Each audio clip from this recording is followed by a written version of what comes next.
Hello, good morning. Um, so do you have this thing happen where you get pain and inflammation around mid-cycle, around ovulation? This has been happening to me for a while. And so I thought I would talk a little bit more about it because I've been working with it with myself for some time now, and it's improved drastically. So, it's called a couple different things. Sometimes people call it middle schmerz. And what I believe to be true is that there's congestion that happens around this time. In Chinese medicine, we would say that there's like a stagnation of liver qi, but there's also some other things going on. It's not singular, and I always work in this very layered way, and so I like to think about things not just as like just inflammation or just heat or just stagnation, but like all the different other aspects of things that may be happening. So I'll try to go through a few of those, and then I'll go through again. I wrote in a post the protocol that I used, but there's some other things too that you can do for this. Okay, so first of all, kind of what's going on around this time. So what I notice with people and with myself is that there's a level of inflammation that exists around mid-cycle sometimes.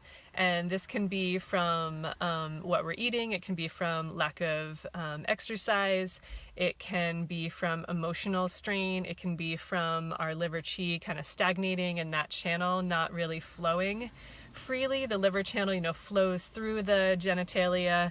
And so anytime that channel starts to stagnate, usually because of our emotions or lack of full body movement, then there can be issues with our reproductive organs. And then I also think that there's an energetic component to what's happening. So if you are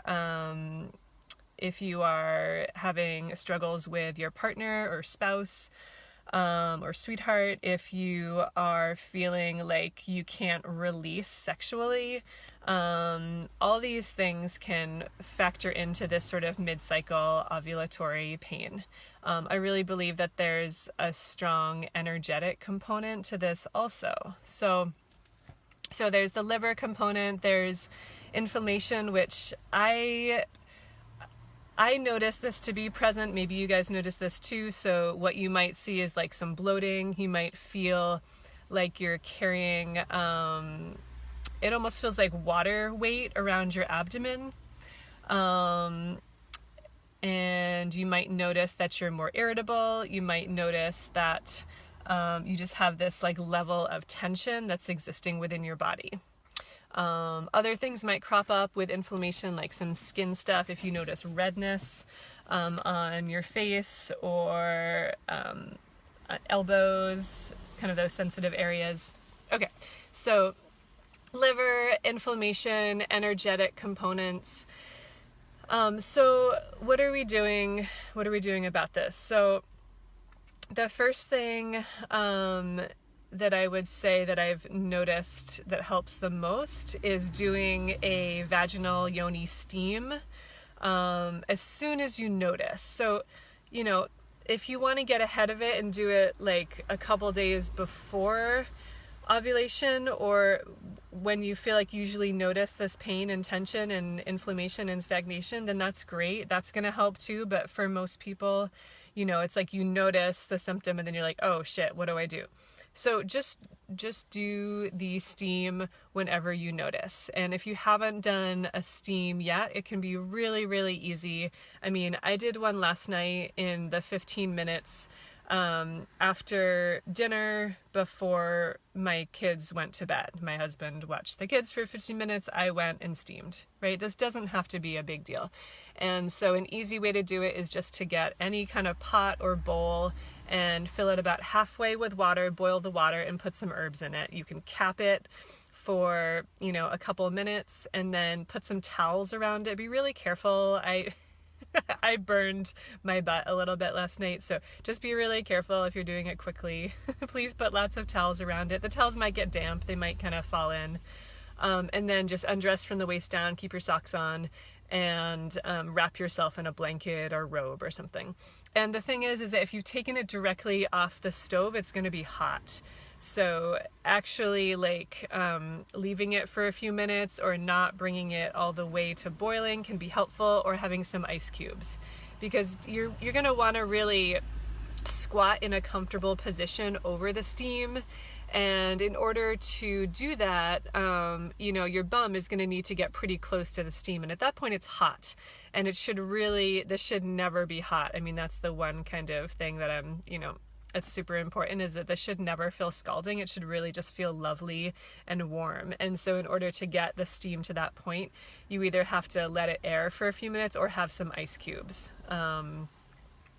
There are some, ways to do it where your bum is not directly over the steam, but really you would have like a steaming stool at that point, and that's just not necessary. You don't have to have any fancy equipment for this. But okay, so you're going to do your steam. Also, with herbs for your steam, don't worry about the herbs too much. You can even do this with 0 herbs.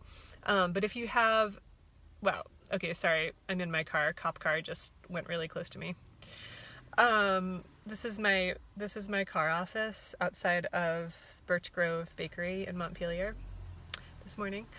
It's lovely.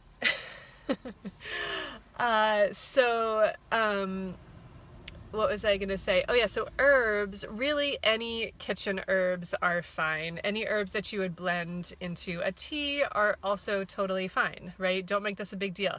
Yes, there are totally specific protocols for different things that you're trying to move or that you're trying to heal in your body. But right now, if you're just doing a quickie steam and you're in pain, then don't worry about it. So, in the steam that I used last night, there was some rosemary, there was some lavender. Oftentimes people have those around.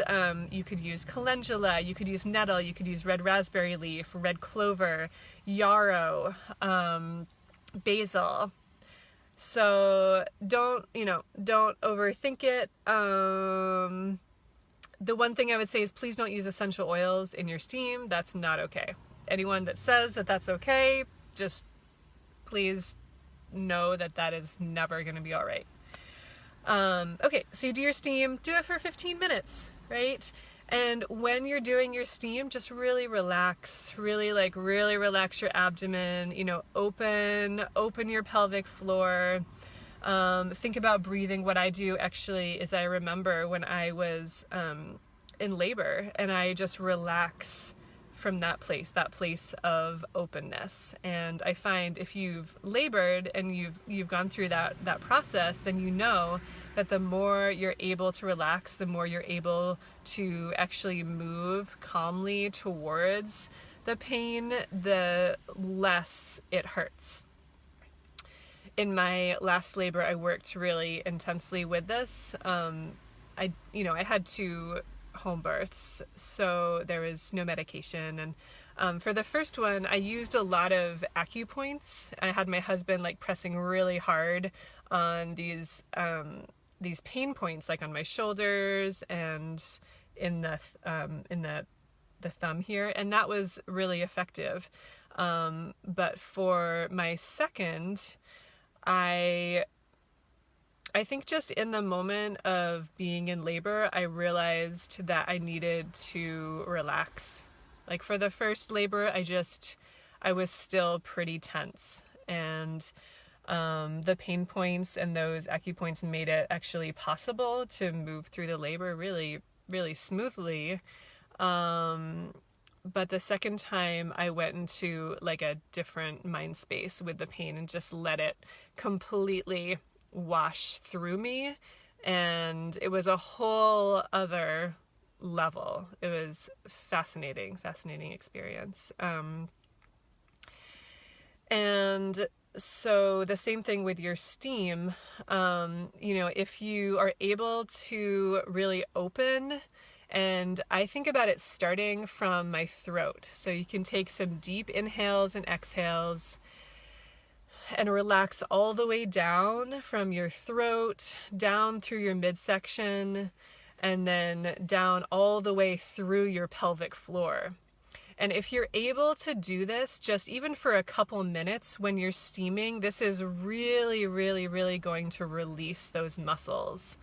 So I actually, I don't know what I did, but one of the muscles in my pelvic floor got super tight a couple weeks ago, and I believe that's why I was having this this pain. And so I've been doing some internal massage, and then actually while I was on the steam, I did some internal work too on this muscle, and it's a lot better now because of that. But a lot of the issues with our pelvic floor is actually that it's too tight.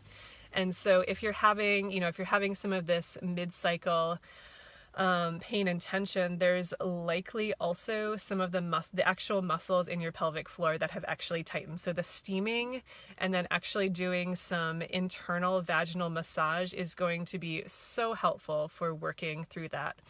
And so with the internal massage, this is easy. You don't have to have any special training. I like to do it in concert with the steam, just because the steam really opens and releases and relaxes, and then it's easier to access those muscles.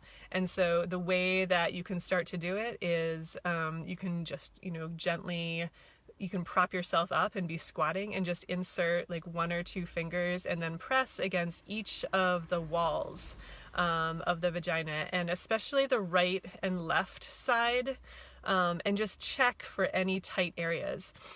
And so when you find those tight areas, what you're going to do is just kind of hold and like press into that area.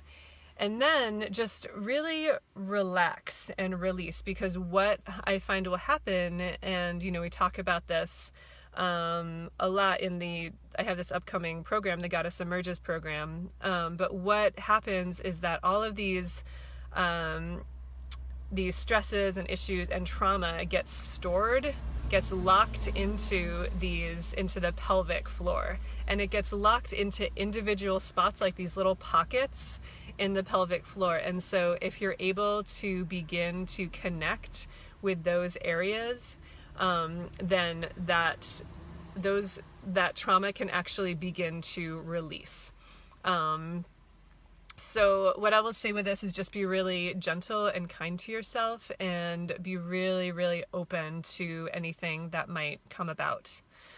Okay. So you steamed, you've done some internal work. I would also say that doing some lower abdominal massage, if you know some Mayan abdominal, that's great. If you don't, the thing with abdominal massage people don't realize is that like every traditional culture has an abdominal massage for fertility, for postpartum.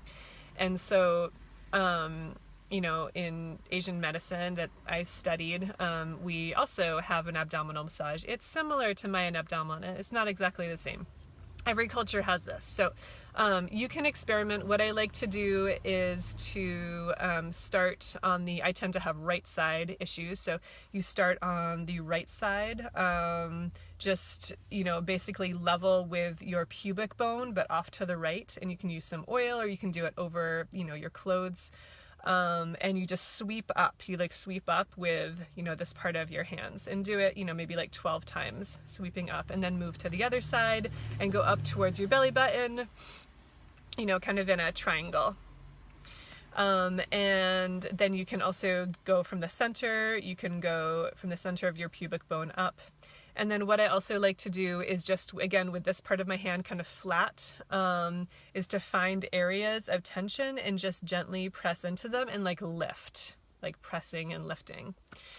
So you can start there. I like to use, you can experiment with some different oils. I like to use a warming oil. I use some breast massage oil that has some lymphatic herbs in it, and something like that is also nice too. You can also just use a plain olive oil or coconut oil. It's not necessary. You can also research some essential oils. That's fine on your belly. I think something like frankincense, ginger, cinnamon, I think all those would be really nice. So we've got steaming, we've got massage, we've got some internal work. The last thing I'm going to say that really helps this rapidly is like a very strong decoction or infusion of red raspberry leaf tea. And there's, obviously there's other herbs, there's like cramp bark and stuff too, but what I find is that I always have red raspberry leaf on hand, and it's always helpful. And so I have a big loose leaf bag of it. Just, I got a huge bag of it, and I just make a really strong, like several, like maybe 3 or 4 tablespoons in a big teacup. And I add like a little bit of mint also, just to make it taste better. So drink that down. And if you have cramp bark is also super helpful. You can actually, buy a tincture bottle of that and have that on hand. Cramp bark is awesome. It's really safe. You can take a lot of it. People don't realize this.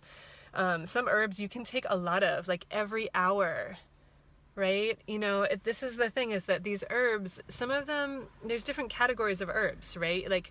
But many are this like food, they're a food grade level, right? So it's really no different than eating foods. And if you think about it that way and think about it less like taking medicine, I think that's really helpful. With something like cramp bark, every hour.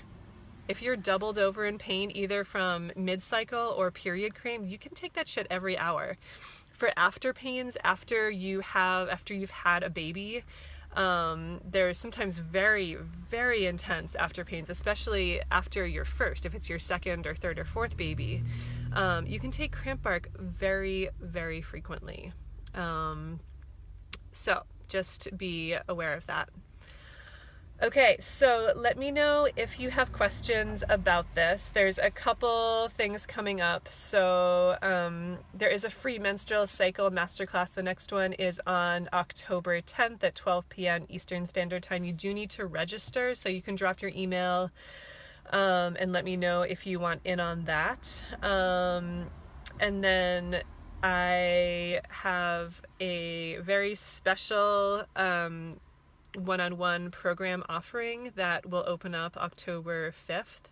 It's called The Goddess Emerges. This is where we specifically dive into pain, inflammation, trauma, other energies that you feel like are stuck in your body that you're not okay with anymore, that you don't want there anymore, and you're ready to move forward, you're ready to move on, you're ready to heal. So this is an 8-week one-on-one program, all with me.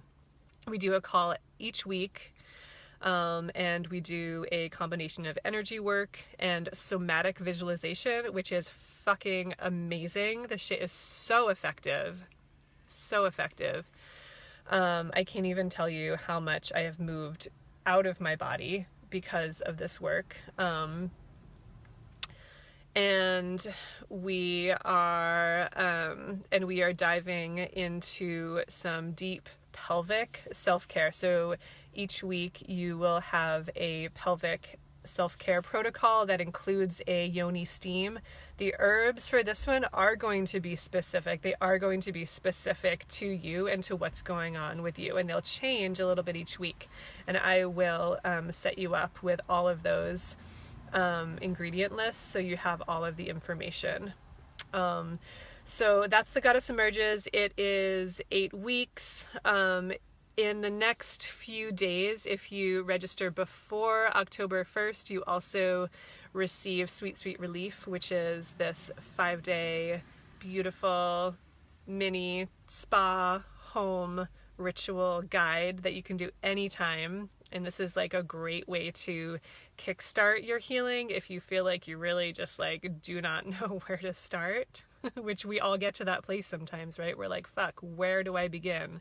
This is where you begin. The Sweet Sweet Relief is awesome. It's just 5 days. You get 5 rituals daily sent to you, and so you can keep them forever, or you can do them 5 days in a row, and you'll feel amazing afterwards. So if you register for The Goddess Emerges, if you're really feeling that that's what you're needing in your life right now, Sweet Sweet Relief comes along with it if you register by October 1st. Let's see, Goddess Emerges is it's $9.95. There are payment plan options up the wazoo. If you want to ask me any questions, drop me a message in the comments, or you can private message me too, that's fine. All right, everyone, I love you all. I will talk to you soon. Bye-bye.